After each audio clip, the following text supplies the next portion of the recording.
Welcome to.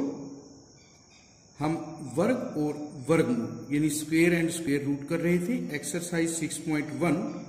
आज हम उसे शुरू करते हैं। आपने देखा कि हमने 1 से 20 तक के वर्गों को ज्ञात किया था। अब सबसे पहले हम देखते हैं कि 11 का वर्ग का इकाई का अंक होगा। हमने 11 का वर्ग कैसे ज्ञात किया था? 11 गुना 11 किया था, जो कि 121 हमारे पास था।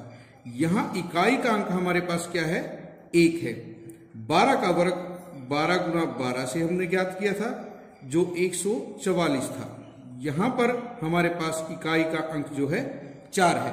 इसी प्रकार 13 का वर्ग 169 था, 14 का 196, 15 का 15 गुना 15 225, 16 का 16 गुना 16 256, 17 का 17 गुना 17 289, 18 गुना 18 324, 19 गुना 19 361 और 20 गुना 20 400।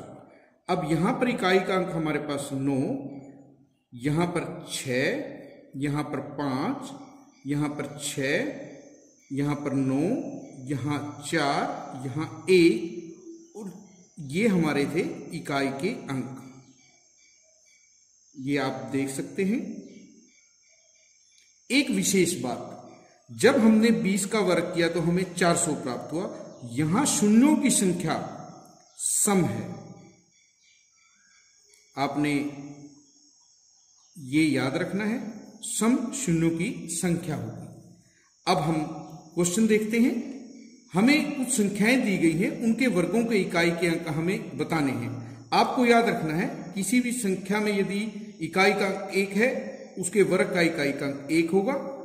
यदि इकाई का अंक 2 है, 2 दूनी 4, 3 तिया 9, 4 चौके 16 का 6, 5 पंजे 25 का 5, 6 छीक 36 का 6, 7 सत्ते 49 का 9, 8 8 64 का 4, निम्न 81 का 1।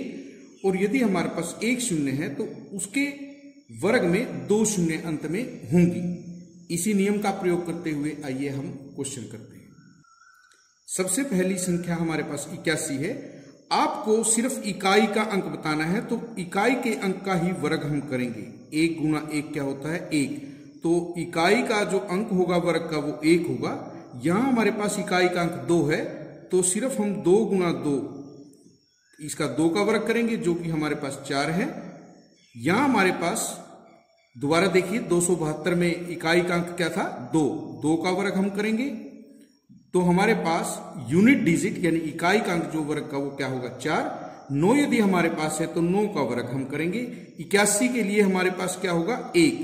इसका वर्ग हुआ 81। सिर्फ हमें इकाई का अंक बताना है, वो हमारे पास 1 होगा।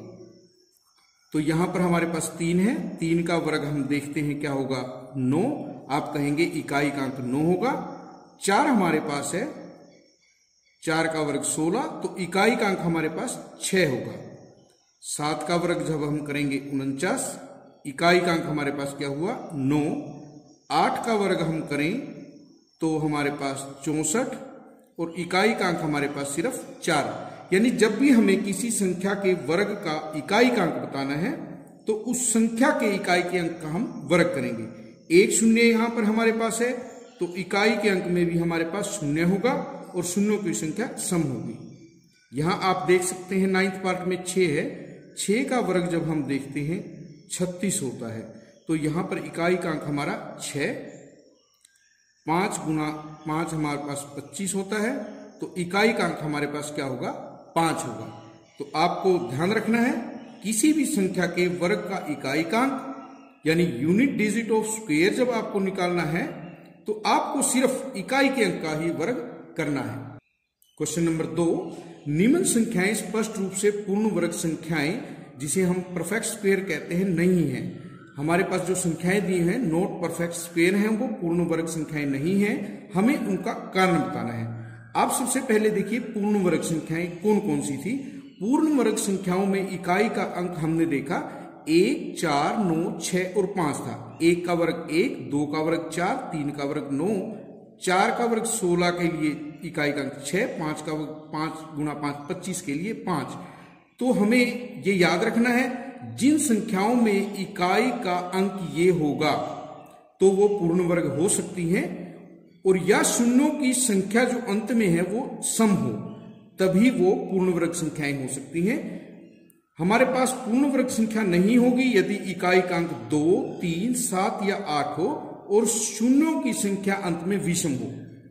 देखिए हमारे पास संख्याएं दी हुई हैं, हमें बताना है कि दी हुई संख्या पूर्ण वर्ग संख्या या परफेक्ट स्क्वायर नहीं है, क्योंकि अब यहां पर हम इकाई के अंक का प्रयोग करेंगे, क्योंकि यहां पर इकाई का अंक हमें 7 दिया हुआ है। आप लिखेंगे है परफेक्ट स्क्वायर या पूर्ण वर्ग संख्या नहीं है, क्योंकि इकाई का अंक 7 है, और जिस संख्या में इकाई का अंक 7 हो वह पूर्ण वर्ग नहीं होती।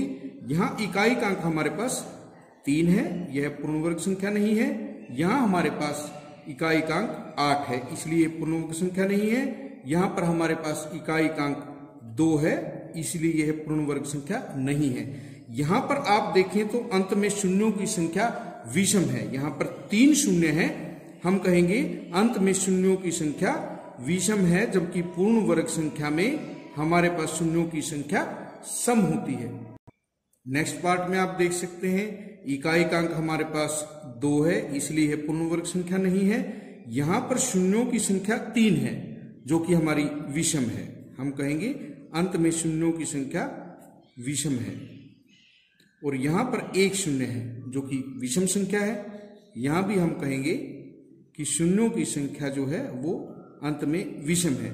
हमें 2 रूल याद रखने हैं। एक तो इकाई के अंक से हम बता सकते हैं कि कोई दी हुई संख्या पूर्ण वर्ग संख्या नहीं है। यदि किसी भी संख्या का इकाई का अंक 2, 3, 7 या 8 हो, जैसे कि यहां 2, 3, 7 और 8 है, ये पूर्ण वर्ग संख्या नहीं होगी।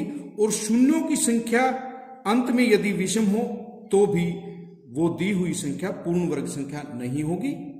आज के लिए इतना ही।